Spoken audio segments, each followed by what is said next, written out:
ഏതെങ്കിലും ഒരു പ്രായക്കാരൻ എന്നെ ചതിച്ചു എന്ന വാക്ക് അള്ളാന്റെ റസൂലുള്ളാഹിനെ പറ്റി ആയിഷ ബീവി ആരോപിച്ചിട്ടില്ല.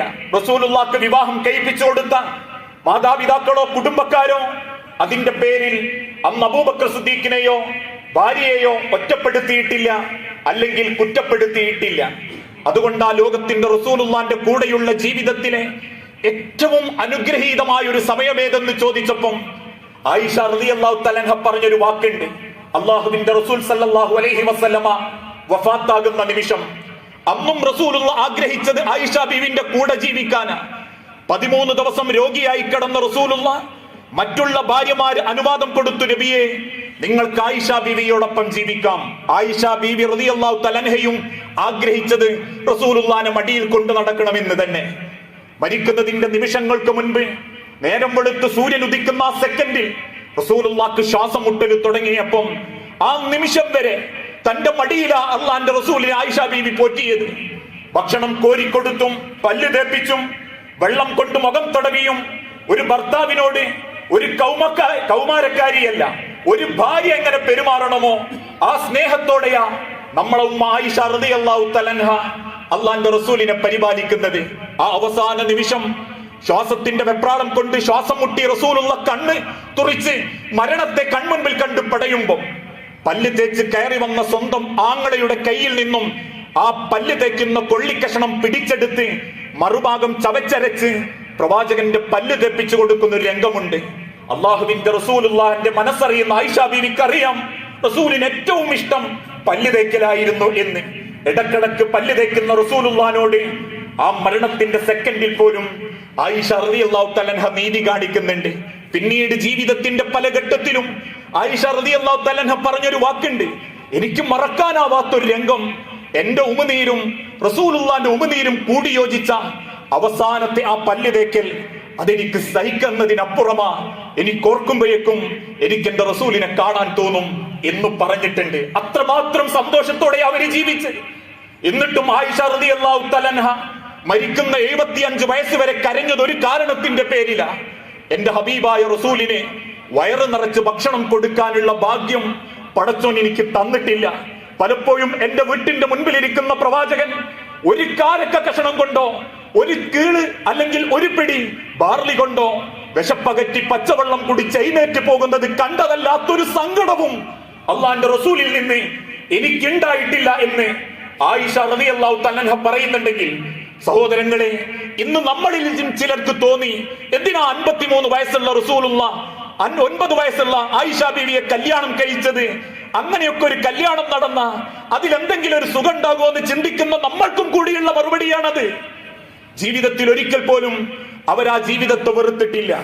ഇസ്ലാമിൽ അള്ളാഹുവിന്റെ തിരുദൂതൻ പഠിപ്പിച്ച മറ്റു വിവാഹങ്ങളെ നോക്കിയാലും അള്ളാഹുവിന്റെ തിരുദൂതൻ പഠിപ്പിച്ചു, ഒരിക്കലും ലൈംഗിക സുഖത്തിന് വേണ്ടി മാത്രമാകരുത് നിങ്ങൾ വിവാഹം കഴിക്കേണ്ടത്. ഒന്നിലധികം വിവാഹം കഴിക്കേണ്ടതും നിങ്ങൾ സംരക്ഷിക്കാനാവണം. അള്ളാഹുവിന്റെ തിരുദൂതനെ പറ്റി 10-ലധികം കെട്ടിയെന്നും മാപ്ലാര് മുസ്ലിമീങ്ങള് ഒന്ന് കഴിഞ്ഞാൽ 4-മത്തത് വരെ കെട്ടാൻ നടക്കുകയാണെന്നും ചില ആളുകൾ അവരുടെ ജീവിതം കൊണ്ട് കാണിച്ചതാണ്. അള്ളാഹുവിന്റെ റസൂലുള്ള കല്യാണം കഴിച്ചത് സംരക്ഷിക്കാൻ വേണ്ടിയാണ്. പ്രവാചകൻ കല്യാണം കഴിച്ചതിൽ ഒരു കന്യകയുള്ളൂ, അത് ആയിഷ ബീവിയാണ്. ബാക്കി മുഴുവനും റസൂലുള്ളാഹിനേക്കാൾ പ്രായക്കൂടുതലുള്ളതും വൃദ്ധകളും വിധവകളും അടിമത്തത്തിൽ മോചിപ്പിക്കപ്പെടേണ്ടവരും അല്ലെങ്കിൽ യുദ്ധത്തിൽ ബന്ധിക്കപ്പെട്ടവരുമാ. അങ്ങനെ ബന്ധിക്കപ്പെട്ട ആളുകളെ മോചനമായി കൊണ്ടും അതോടൊപ്പം തന്നെ ഒറ്റപ്പെട്ടു പോയ വൃദ്ധകളെ വിധവകളെ മഹർ കൊടുത്ത് കൂട്ടിക്കൊണ്ടുവന്ന് മദീന പള്ളിന്റെ ചുറ്റും ചെറിയ കുടിലുകൾ ഉണ്ടാക്കി പൊന്നുപോലെ സംരക്ഷിച്ചതാ മഹാനായ റസൂലുള്ളാഹി സ്വല്ലല്ലാഹു അലൈഹി വസല്ലമ. നന്മണ്ടയോ പരപ്പിലിന്റെ ചുറ്റുഭാഗത്തോ കുറ്റിച്ചറയോ എന്നേക്കാൾ 10 വയസ്സ് മൂപ്പുള്ള ഒരു പെണ്ണിനെ 4 ദിവസം ചെന്നു നോക്കി സഹായിച്ചാൽ 5-മത്തെ ദിവസം എനിക്ക് പേര് വേറവുകും, മതിലി ചാട്ടക്കാരൻ, സ്ത്രീലമ്പടൻ എന്ന പേര് വീഴും. ആ പേര് വീഴാതിരിക്കാൻ അതാ പെണ്ണിന് കൂടി സങ്കടമാണെന്ന് തിരിച്ചറിഞ്ഞ റസൂലുള്ളാഹ് കയ്യിലുണ്ടായിരുന്ന മഹർ കൊടുത്ത് ആ വിധവകളെ കൂട്ടിക്കൊണ്ടുവന്ന് വിധവയാണെന്നതിന്റെ പേരിലോ വൃദ്ധയാണെന്നതിന്റെ പേരിലോ ഒരു വേർതിരിവും കാണിക്കാതെ പൊന്നുപോലെ സംരക്ഷിച്ച് അവരെ പരിപാലിച്ച് മരണപ്പെടുന്നത് വരെ അവരെ സംരക്ഷിച്ചതാ അള്ളാഹുവിന്റെ റസൂൽ സല്ലല്ലാഹു അലൈഹി വസല്ലമ. അതുകൊണ്ട് തന്നെ ഒരുമിച്ച് ഒരേ സമയത്ത് 1-ലധികം ഭാര്യമാരുണ്ടായിട്ടും ഒരു ഭാര്യമാര് പോലും അള്ളാന്റെ റസൂലിനോട് പരാതി പറഞ്ഞിട്ടില്ല.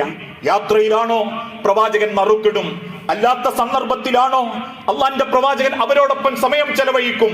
മദീന പള്ളിയിലെ ലക്ഷക്കണക്കിന് സഹാബത്തിന്റെ മുൻപിൽ ഒരു നേതാവായി എഴുന്നേറ്റ് നിൽക്കുന്ന റസൂലുള്ള ആ ഉത്തരവാദിത്വം കഴിഞ്ഞാൽ തന്റെ ഭാര്യമാരെ മുൻപിൽ കാമുകനായി മാറും, പ്രണയാതുരമായി പെരുമാറും, സ്നേഹത്തോടെ ചേർത്ത് പിടിക്കും, ഓരോരുത്തരുടെ സങ്കടവും അറിയും, ഓരോരുത്തർക്കും ഉമ്മ കൊടുക്കും, ഓരോരുത്തരുടെയും കൈപിടിച്ച് സലാം പറയും. കാരണം അള്ളാഹുവിന്റെ പ്രവാചകനെ പറ്റി ഒരു ഭാര്യമാരും പരാതി പറഞ്ഞിട്ടില്ല. ഭാര്യമാരുടെ കൂട്ടത്തിൽ പ്രതാപികളുണ്ട്, തറവാട്ടുകാരുണ്ട്, ഒന്നുമില്ലാത്തവരുണ്ട്, കുള്ളന്മ അഥവാ ഉയരം കുറവുള്ള സ്ത്രീകളുണ്ട്, കറുത്തവരുണ്ട്, വാർദ്ധക്യത്തിലെത്തിയവരുണ്ട്. ആർക്കും പരാതിയില്ലാതെ അള്ളാന്റെ റസൂലുള്ള അവരെ സ്നേഹിച്ചു. മരിക്കാൻ കിടക്കുന്ന റസൂലുള്ള ആ ഭാര്യമാരെ മുൻനിർത്തി റബ്ബിനോട് പറഞ്ഞൊരു വാക്കുണ്ട്, എന്റെ റബ്ബേ, ഞാൻ എന്റെ ഭാര്യമാരോട് നീതി കാണിച്ചു. അല്ലാഹുമ്മ അഷ്ഹദ്, നീ സാക്ഷിയാണ് റബ്ബേ, നീ സാക്ഷിയാ റബ്ബേ എന്ന് അള്ളാഹുവിന്റെ റസൂലുള്ള സ്ഥാപിച്ചതിന് ശേഷമാണ് ഈ ലോകത്തോട് വിട പറഞ്ഞിട്ടുള്ളത്. അതുകൊണ്ട് തന്നെ റസൂലുള്ളാന്റെ ജീവിതമോ പ്രവാചകൻ സല്ലല്ലാഹു അലൈഹി വസല്ലമ വിവാഹമോ ഒരിക്കലും വിവാദമാക്കേണ്ടതല്ല. ആ ദാമ്പത്യത്തിൽ നിന്നും നമുക്ക് പാഠം ഉൾക്കൊള്ളാനുള്ളതാ. ഇന്ന് ചില ആളുകൾ ആ രംഗത്ത് ആരോപിക്കപ്പെട്ടുകൊണ്ടിരിക്കുന്നത് അള്ളാഹുവിന്റെ പ്രവാചകന്റെ നേരെയുള്ള ഏറ്റവും വലിയ വിമർശനം, 6ാമത്തെ വയസ്സിൽ എന്തിനു മുഹമ്മദ് നബി ആയിഷ റളിയല്ലാഹു തആലയെ വിവാഹം കഴിച്ചു, വിവാഹം അന്വേഷണം നടത്തി എന്നതാണ് ഇന്നത്തെ ചില ആളുകൾ ആരോപിക്കുന്നത്. ശിശു പീഡകനായി അള്ളാഹുവിന്റെ റസൂലിനെ പ്രതിക്കൂട്ടിൽ നിർത്തി വിമർശനം നടത്തിക്കൊണ്ടിരിക്കുന്നത്. നമ്മൾ ഓരോരുത്തരും തിരിച്ചറിയേണ്ട ഒരു വസ്തുത, ഈ ആരോപണം ഇസ്ലാമിന്റെ നേരെ കടന്നു വന്നത് 19ാം നൂറ്റാണ്ടിലാണ്. 19ാം നൂറ്റാണ്ട് വരെ ഈ ഒരു വിമർശനം ഇസ്ലാമിന്റെ നേരെ ആരും ഉന്നയിച്ചിട്ടില്ല. റസൂലുള്ളാഹി സ്വല്ലല്ലാഹു അലൈഹി വസല്ലമ ഈ വിവാഹം കഴിച്ച കാലഘട്ടത്തിൽ എല്ലാവരും അള്ളാന്റെ റസൂലിനെ അംഗീകരിക്കുന്നവരല്ല. മുശ്രിക്കീങ്ങളുണ്ട്, ജൂതന്മാരുണ്ട്, ക്രിസ്ത്യാനികളായ നസാറാക്കളുണ്ട്, ഇസ്ലാമിന്റെ കൊടിയ ശത്രുക്കളുണ്ട്. അവരാരും പ്രവാചകന്റെ വിവാഹത്തെ വിമർശിക്കുകയോ മുഹമ്മദ് നബി ഒരു ശിശുപീഡകനായിട്ടോ അല്ലെങ്കിൽ ഏതെങ്കിലും സ്ത്രീലമ്പടനായിട്ടോ ചിത്രീകരിച്ചിട്ടില്ല. കാരണം ആ കാലഘട്ടത്തിൽ അവർക്കിടയിലുള്ള ഒരു സമ്പ്രദായമായിരുന്നു അങ്ങനെയുള്ള ശൈശവ വിവാഹങ്ങൾ. ആ ശൈശവ വിവാഹങ്ങളിൽ അന്നുള്ള ആളുകൾ ഒരിക്കലും വിമർശനം ഉന്നയിച്ചിട്ടില്ല എന്നുള്ളത് മാത്രമല്ല, അന്ന് ആയിഷ റളിയല്ലാഹു തആലയെ വിവാഹമാലോചിക്കുന്നത് 2ാമത്തെ വിവാഹമാലോചനയാ. റസൂലുള്ള ആലോചിക്കുന്നതിന്റെ മുൻപേ ആയിഷ റളിയല്ലാഹു തആലക്ക് മറ്റൊരു വിവാഹാലോചന വന്നിട്ടുണ്ട്. അള്ളാഹുവിന്റെ പ്രവാചകന്റെ അന്വേഷണവുമായി ആയിഷ ബീവിയുടെ ഉമ്മയെ സിദ്ദീഖുൽ അക്ബറിന്റെ ഭാര്യയെ ചെന്ന് കണ്ടപ്പം അബൂബക്കർ സിദ്ദീഖ് റളിയല്ലാഹു അൻഹുവിന്റെ ഭാര്യ അന്വേഷണം നടത്തിയ ആളുകളോട് തിരിച്ചു പറഞ്ഞു, ആയിഷക്ക് പുതിയൊരു ആലോചന വന്നിട്ടുണ്ട്, അത് തീരുമാനമായിട്ടുണ്ടെങ്കിൽ മാത്രമേ പ്രവാചകന്റെ അന്വേഷണം ഞങ്ങൾ സ്വീകരിക്കുകയുള്ളൂ. മുത്തൈമിൻ അദിയ് എന്ന മനുഷ്യൻ തന്റെ മകനായ സുബൈറിന് വേണ്ടി അബൂബക്കർ സിദ്ദീഖ് റളിയല്ലാഹു അൻഹുവിനോട് ആ പെൺകുട്ടി ആയിഷ ബീവിയെ വിവാഹം ആലോചിച്ചിരുന്നു. ആദ്യം ആ വിഷയത്തിൽ അബൂബക്കർ സിദ്ദീഖ് റളിയല്ലാഹു അൻഹു റസൂലുള്ളാഹിനോട് മറുപടിയും പറഞ്ഞു, റസൂലേ, Muhammad bin Mutim bin Adiy Zubair എന്ന മകന് വേണ്ടി പെണ്ണാലോചിച്ചിട്ടുണ്ട്. അവർക്കത് വേണ്ടെന്ന് വെച്ചെങ്കിൽ മാത്രമേ താങ്കൾക്ക് എന്റെ മകളെ വിവാഹം കഴിപ്പിച്ചു തരൂ. ആ അന്വേഷണം പുരോഗമിപ്പിക്കാനും അന്വേഷിക്കാനും മുത്തൈമിന്റെ വീട്ടിലേക്ക് കയറി ചെല്ലുന്ന പ്രവാചകന്റെ പ്രിയപ്പെട്ട അബൂബക്കർ സിദ്ദീഖിന് കേൾക്കേണ്ടി വരുന്നത്, ഈ മുത്തൈം ബിൻ അദിയിന്റെ ഭാര്യ വെറുപ്പോട് റസൂലുള്ളാഹിന്റെ തൊട്ട് ചോദിച്ചു, അല്ല അബൂബക്കറെ, എന്റെ നേതാവ് മുഹമ്മദിന്റെ കൂട്ടത്തിലേക്ക് എന്റെ മകളെയും മകനെയും കൂട്ടിച്ചേർക്കാനാണോ നിന്റെ മകളെ കൊണ്ട് എന്റെ മകനെ കെട്ടിക്കാൻ എന്റെ ഭർത്താവും താങ്കളും തീരുമാനിക്കുന്നത്? ആ മറുപടി കിട്ടുന്ന സിദ്ദീഖുൽ അക്ബറിന് ബോധ്യപ്പെട്ടു, സുബൈറിന് കെട്ടിച്ചു കൊടുക്കുമ്പം എന്റെ മകളെ ദീനും നഷ്ടപ്പെടും, അതോടൊപ്പം തന്നെ അതൊരു വല്ലാത്ത അവസ്ഥയിലേക്ക് എത്തിപ്പെടും. ആ അന്വേഷണം അവിടെ അവസാനിപ്പിച്ച് തിരിച്ചു വന്ന സിദ്ദീഖുൽ അക്ബറിന്റെ നേരെ വീണ്ടും അള്ളാന്റെ പ്രവാചകൻ അന്വേഷണം നടത്തിയതാ. അതിനർത്ഥം അന്നത്തെ കാലഘട്ടത്തിൽ ആ ശൈശവ വിവാഹം അവർക്കിടയിൽ വ്യാപകമായിരുന്നു. അന്ന് പല സന്ദർഭത്തിലും ആ ഗോത്രങ്ങൾ അത് അംഗീകരിച്ചിരുന്നു. ഓരോ ഗോത്രക്കാരും ആ വിഷയത്തിൽ അവർക്കിടയിൽ നടപ്പിൽ വരുത്തിയിരുന്ന ഒരു കാര്യമായിരുന്നു. അതുകൊണ്ടാ അള്ളാഹുവിന്റെ തിരുദൂതൻ ആ വിവാഹം ആലോചിച്ചപ്പം 19ാം നൂറ്റാണ്ട് വരെ ആർക്കും അതൊരു ശല്യമായി അപവാദമായി അനുഭവപ്പെട്ടിട്ടില്ല. 19ാം നൂറ്റാണ്ടിന് ശേഷം ഇസ്ലാമിക സമൂഹത്തിലുള്ള ചില യുക്തിവാദികൾ ഈ ആരോപണം ഉന്നയിച്ചു തുടങ്ങിയപ്പോഴായിരുന്നു ശത്രുക്കൾ പോലും ഇസ്ലാമിന്റെ നേരെ ഈ ആരോപണവുമായി കടന്നു വന്നത്. എന്തുകൊണ്ട് മറ്റുള്ള മതങ്ങൾ ഇതിനെ ആക്ഷേപിക്കുന്നില്ല എന്ന ചോദ്യത്തിന് മുഴുവൻ മതങ്ങളിലും ജാഹിലിയ കാലഘട്ടത്തിൽ ശൈശവിവാഹങ്ങൾ നടന്നിട്ടുണ്ട്. ഇന്ത്യ മഹാരാജ്യത്ത് പോലും ആ ശൈശവിവാഹങ്ങൾ നടപ്പിലാക്കപ്പെട്ടിട്ടുണ്ട്. അതുകൊണ്ട് തന്നെ ഒന്നാമത്തെ ആരോപണം അള്ളാന്റെ തിരുദൂതന്റെ കാലഘട്ടം തന്നെ ബോധ്യപ്പെടുത്തി. അന്ന് അവർക്കിടയിൽ സർവ്വസാധാരണമായിരുന്നു ശൈശവ വിവാഹം. രണ്ടാമത്തൊരു കാരണം, എന്തിന് ആയിഷ റളിയല്ലാഹു തആല അൻഹയെ അള്ളാന്റെ പ്രവാചകൻ വിവാഹം അന്വേഷിച്ചു? അത് അള്ളാഹുവിന്റെ തീരുമാനമായിരുന്നു. ലഖദ് കാന ലക്കും ഫീ റസൂലില്ലാഹി ഉസ്വത്തുൻ ഹസന. അള്ളാഹുവിന്റെ തീരുമാനം, നബിയോട് ഒരുപക്ഷെ പടച്ച റബ്ബിന്റെ തീരുമാനം നടപ്പിലാക്കാൻ വേണ്ടി, അബൂബക്കർ സിദ്ദീഖ് റളിയല്ലാഹു അൻഹുവുമായിട്ടുള്ള ബന്ധം ദൃഢമാക്കാൻ വേണ്ടി, വഫാത്തിന് ശേഷം മുസ്ലിം സമൂഹത്തിൽ അധികാരത്തിന്റെ പേരിൽ ഒരു ഭിന്നത വരാതിരിക്കാൻ വേണ്ടി, അതോടൊപ്പം തന്നെ ആയിഷ റളിയല്ലാഹു തആല അൻഹയിലൂടെ ഇസ്ലാമിന്റെ മുൻപോട്ടുള്ള പാതയും ഗമനവും സുഗമമാക്കാൻ വേണ്ടി അല്ലാഹ് തീരുമാനിച്ചതായിരിക്കാം അബൂബക്കർ സിദ്ദീഖ് റളിയല്ലാഹു അൻഹുവിന്റെ മകളെ ആയിഷ റളിയല്ലാഹു തആല അൻഹയെ അള്ളാഹുവിന്റെ പ്രവാചകന് വിവാഹം ആലോചിക്കാൻ. അതുകൊണ്ട് തന്നെ റസൂലുള്ളാഹ് തീരുമാനമെടുത്തിട്ടുണ്ടെങ്കിൽ അത് വ്യക്തിപരമായി ഇന്ന് നമ്മൾ ചിന്തിക്കേണ്ടതില്ല. അള്ളാഹുവിന്റെ ഒരു കൽപ്പനയും തീരുമാനവും അതിന്റെ പിന്നിലുണ്ടാകും. കാരണം ലോകത്തിന്റെ അവസാന നാൾ വരെ മനുഷ്യർക്ക് മാർഗദർശനമായി നിയോഗിക്കപ്പെട്ട പ്രവാചകന്റെ ജീവിതത്തിൽ ഇസ്ലാമിനും പ്രകൃതിക്കും നിരക്കാത്തെന്തെങ്കിലും കണ്ടാൽ അത് തിരുത്തേണ്ട അവകാശം അള്ളാഹുവിനുണ്ടാകുമായിരുന്നു. അതുകൊണ്ട് അള്ളാഹുവിന്റെ തീരുമാനവും ഇതോടൊപ്പം നമ്മൾ ഉൾക്കൊള്ളേണ്ടതുണ്ട്. മൂന്നാമതായി ആയിഷ റളിയല്ലാഹു തആല അൻഹയിലൂടെ ദീനിനെ ശക്തിപ്പെടുത്താൻ. കാരണം പ്രവാചകൻ സല്ലല്ലാഹു അലൈഹി വസല്ലമയുടെ ബാക്കി മുഴുവൻ ഭാര്യമാരും പ്രായക്കൂടുതലുള്ളവരും വിധവകളും അങ്ങേയറ്റം വാർദ്ധക്യത്തിലെത്തിയവരുമായിരുന്നു.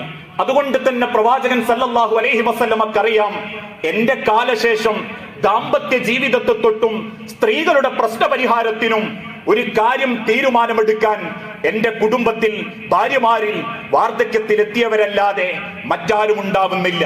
അവര് പെട്ടെന്ന് മരിച്ചു പോകും. കാലക്രമേണ എന്റെ ഉമ്മത്തിലെ ആളുകൾക്ക് കാര്യങ്ങൾ ബോധ്യപ്പെടാതെ വരും. അതുകൊണ്ട് ബുദ്ധിയും ചെറുപ്പവും യുക്തിയുമുള്ള ആയിഷ റളിയല്ലാഹു തആല അൻഹയെ അള്ളാഹുവിന്റെ റസൂലുള്ളാഹ് തെരഞ്ഞെടുത്തു. ഇന്നും ലോകത്തുള്ള ഫുഖഹാക്കളിൽ ആദ്യത്തെ 7 ഫുഖഹാകളിൽ ഒന്ന് നമ്മളെ ഉമ്മ ആയിഷ റളിയല്ലാഹു തആല അൻഹയാ. ലോകത്തുള്ള നിരവധി ഹദീസ് ഗ്രന്ഥങ്ങളിൽ ഇന്ന് രേഖപ്പെടുത്തപ്പെട്ട ഒരുപാട് ഹദീസുകൾ ഉമ്മ ആയിഷ റളിയല്ലാഹു തആല അൻഹയുടേതാ. പ്രവാചകന്റെ ദാമ്പത്യ ജീവിതത്തെ പറ്റി ജീവൻ പോലെ വരച്ചു വെച്ച ചരിത്രം ആയിഷ റളിയല്ലാഹു തആല അൻഹ രേഖപ്പെടുത്തിയതാ. ഇന്നും സൈക്കോളജിസ്റ്റുകളും ലോകത്തുള്ള മുഴുവൻ ആളുകളും അനുഭവിക്കുന്ന പിന്തുടരുന്ന ഇസ്ലാമിലെ വിവാഹ സങ്കല്പങ്ങളും രീതികളും ഇന്ന് ലോകത്ത് പഠിപ്പിക്കപ്പെട്ടത് ആയിഷ റളിയല്ലാഹു തആല അൻഹയിലൂടെയാ. 75 കൊല്ലം തന്റെ ഉമ്മത്തിലെ സ്ത്രീകളെ നേതൃസ്ഥാനത്ത് നിന്ന് ദീനിന്റെ കൃത്യതയിലൂടെ നയിക്കാൻ ആയിഷ റളിയല്ലാഹു തആല അൻഹയ്ക്ക് സാധിച്ചു. അള്ളാഹുവിന്റെ പ്രവാചകൻ അതുകൊണ്ട് തന്നെ നമുക്ക് ഉറപ്പിക്കാം, ആയിഷ ബീവിയെ തെരഞ്ഞെടുത്തിട്ടുണ്ടെങ്കിൽ അത് അള്ളാന്റെ തീരുമാനവും ഭാവിയിൽ ഇസ്ലാമിക ലോകത്ത് അള്ളാഹുവിന്റെ തീരുമാനം നടപ്പിലാക്കപ്പെടുന്ന നിരവധി കാര്യങ്ങൾക്ക് ആയിഷ റളിയല്ലാഹു തആല അൻഹ കാരണക്കാരിയായി തീരും എന്നുറപ്പുള്ളത് കൊണ്ടാണ് ആയിഷ റളിയല്ലാഹു തആല അൻഹയെ അല്ലാഹു തആലയുടെ തീരുമാനപ്രകാരം അള്ളാഹുവിന്റെ പ്രവാചകൻ സല്ലല്ലാഹു അലൈഹി വസല്ലമ രേഖപ്പെടുത്താനുള്ള കാരണം. തന്റെ മരണത്തിന്റെ സെക്കൻഡ് വരെ മുഴുവൻ ആളുകൾക്കും അഭയം കൊടുക്കുകയും എല്ലാ കാര്യത്തിനും പ്രവാചകന്റെ ജീവിതത്തിൽ നിന്ന് കൃത്യമായി കാര്യം രേഖപ്പെടുത്തി കൊടുക്കുകയും ചെയ്തത് ആയിഷ റളിയല്ലാഹു തആല അൻഹയായിരുന്നു ഇന്നും ഇസ്ലാമിക ചരിത്രം പഠിപ്പിക്കുന്നുണ്ട്. അതുകൊണ്ട് തന്നെ പ്രവാചകൻ ആയിഷ റളിയല്ലാഹു തആല അൻഹയെ കല്യാണം കഴിച്ചത് അത് നമ്മക്കൂടി വലിയ ക്ഷീണായി പോയി എന്ന് മുസ്ലിമീങ്ങൾ തെറ്റിദ്ധരിക്കാൻ പാടില്ല. റസൂലുള്ളാഹിന്റെ ആ കല്യാണം ഇല്ലായിരുന്നെങ്കിൽ ഇസ്ലാം എവിടെയോ എത്തുകയായിരുന്നു എന്ന് പറയുന്ന ചില ചിന്തകളും നമുക്ക് പാടില്ലാത്തതാ. കാരണം ഇന്ന് അവരത് ആരോപിക്കാനുള്ള കാരണം ഇസ്ലാമിനെ ലക്ഷ്യം വെക്കൽ മാത്രമാണ്. കാരണം ശൈശവ വിവാഹം പ്രവാചകന്റെ ജീവിതത്തിൽ മാത്രമല്ല, മഹാത്മാഗാന്ധി കല്യാണം കഴിച്ചത് 13 വയസ്സുള്ള കസ്തൂർബായിയെയാണ്. രാമൻ സീതയെ വിവാഹം കഴിക്കുമ്പം സീതയുടെ വയസ്സ് 6 വയസ്സായിരുന്നു എന്ന് ഭവിഷ്യത് പുരാണത്തിലും വാൽമീകിയുടെ ചരിത്രത്തിലും കാണാൻ സാധിക്കും. ലോകം കണ്ട ഏറ്റവും നല്ല സയന്റിസ്റ്റ്, മാത്തമാറ്റിക്സ് വിഭാവനം ചെയ്ത രാമാനുജൻ കല്യാണം കഴിക്കുമ്പം അദ്ദേഹത്തിന്റെ ഭാര്യ ജാനകി അമ്മക്ക് 10 വയസ്സായിരുന്നു. ലോകത്ത് ഹിന്ദുത്വത്തെ നിലനിർത്തുന്നതിൽ അതീവ ജാഗ്രത പുലർത്തുകയും രാമകൃഷ്ണ ഹംസൻ വിവാഹം കഴിക്കുന്ന സമയത്ത് അദ്ദേഹത്തിന്റെ പത്നിക്ക് ശാരദാബായിക്ക് 5 വയസ്സായിരുന്നു പ്രായം. കേരളത്തിലെ അല്ലെങ്കിൽ ലോകത്തുള്ള മനോരമ എന്ന സ്ഥാപകൻ മാമൻ മാപ്പിള വിവാഹം കഴിക്കുമ്പം അദ്ദേഹത്തിന്റെ ഭാര്യയ്ക്ക് 10 വയസ്സായിരുന്നു പ്രായം. മാതൃഭൂമിയുടെ സ്ഥാപകൻ കേശവമേനോൻ കല്യാണം കഴിക്കുമ്പം അദ്ദേഹത്തിന്റെ ഭാര്യ അന്ന് പഠിച്ചിരുന്നതും അവളുടെ പ്രായവും 9 വയസ്സും 4-ാം ക്ലാസ്സുമായിരുന്നു. ബൈബിൾ പരിശോധിക്കുമ്പം ഇസ്ഹാക്കിന്റെ ഭാര്യയായി കൂട്ടിക്കൊണ്ടുവരപ്പെടുകയും അല്ലെങ്കിൽ ഉമ്മയായി സ്വീകരിക്കപ്പെട്ടതും അന്ന് 3 വയസ്സുള്ള റബേക്കയായിരുന്നു. ചരിത്രം പരിശോധിക്കുമ്പം ലോകത്തുള്ള പല കാലഘട്ടത്തിലും ശൈശവ വിവാഹങ്ങൾ നടന്നിട്ടുണ്ട്. പക്ഷെ അത് പ്രവാചകന്റേത് മാത്രം ഐഡന്റിറ്റി ചെയ്ത് ലോകത്ത് പ്രചരിപ്പിക്കുന്ന യുക്തിവാദികളിൽ നിന്ന് പാഠം പഠിച്ച ചില ശത്രുക്കളും ചില ഇസ്ലാമിന്റെ വെറുപ്പുൽപാദിപ്പിക്കുന്നവരും ഇസ്ലാമിന്റെ പേര് ആരോപിച്ചു വിടുന്ന അപവാദ പ്രചരണങ്ങൾ കേട്ട് മുഹമ്മദ് നബി അത് ചെയ്തിട്ടില്ലായിരുന്നെങ്കിൽ എന്ന് ചിന്തിക്കാൻ പാടില്ല. നമുക്ക് വിവരല്ലെങ്കിൽ എനിക്ക് വിവരല്ല എന്ന് പറയല നമ്മളെ വിവരം. അതിന്റെ പിന്നിലുള്ള അള്ളാന്റെ ചരിത്രവും ഇസ്ലാമിന്റെ ചരിത്രവും നമുക്ക് ബോധ്യപ്പെടുമ്പം മനസ്സുകൊണ്ട് ഉറപ്പിക്കാൻ പറ്റും. അള്ളാന്റെ പ്രവാചകൻ സല്ലല്ലാഹു അലൈഹി വസല്ലമ ആ കന്യകയെ കല്യാണം കഴിച്ചിട്ടില്ലായിരുന്നെങ്കിൽ ദാമ്പത്യ ജീവിതം, പ്രവാചക ജീവിതം ഇസ്ലാമിലെ നിരവധി ഹദീസുകൾ കാണാതെ പോകുമായിരുന്നു, അറിയാതെ പോകുമായിരുന്നു. ഇന്നും എന്റെയും നിങ്ങളുടെയും ജീവിതത്തിൽ പല്ല് തേക്കുന്നതിന്റെ മര്യാദ പോലും അള്ളാന്റെ പ്രവാചകനെ തൊട്ട് ഭാര്യ ആയിഷ ബീവി റിപ്പോർട്ട് ചെയ്തിട്ടുണ്ടെങ്കിൽ ഞാൻ വിശ്വസിക്കുന്നുണ്ട് എന്റെ റസൂലുള്ള എന്റെ ജീവിതത്തിൽ വരുത്തിയ ഏറ്റവും വലിയ സമാധാനം അന്ന് ആയിഷ ബീവിയോടൊപ്പം ജീവിച്ച കുടുംബത്തിന്റെ മര്യാദയുടെ ഹദീസുകളാണെങ്കിൽ ആ ഹദീസ് നമ്മളിലേക്ക് എത്താൻ അള്ള തെരഞ്ഞെടുത്തൊരു വഴി, അതോടൊപ്പം തന്നെ ഇസ്ലാമിന്റെ ഇസ്സത്ത് കുടുംബത്തിലും ദാമ്പത്യത്തിലും നിലനിർത്താൻ അള്ളാഹുവിന്റെ പ്രവാചകൻ കാണിച്ചു കൊടുത്തൊരു മാർഗം, ആ നിലക്ക് ആ വിഷയത്തെ കാണണം. അല്ലാതെ ശത്രുക്കളുടെ ആരോപണത്തിൽ ചിന്തിച്ചു കൂട്ടുമ്പം അങ്ങനെ ഒരു തെറ്റ് വേണ്ടായിരുന്നു, എന്തിനാ 6 വയസ്സുള്ളത് എന്ന് ചിന്തിച്ചു പോകരുതേ. അത് നമ്മളുടെ മനസ്സിലാക്കിയതിന്റെ കുഴപ്പമാ എന്ന് നമ്മൾ ഓരോരുത്തരും തിരിച്ചറിയണം. അള്ളാഹുവിന്റെ ദീനിനെ ഹൃദയം കൊണ്ട് സ്വീകരിക്കുന്ന യഥാർത്ഥ മുഅ്മിനീങ്ങളിൽ അള്ളാഹു നമ്മളെല്ലാവരെയും ഉൾപ്പെടുത്തി അനുഗ്രഹിക്കുമാറാകട്ടെ.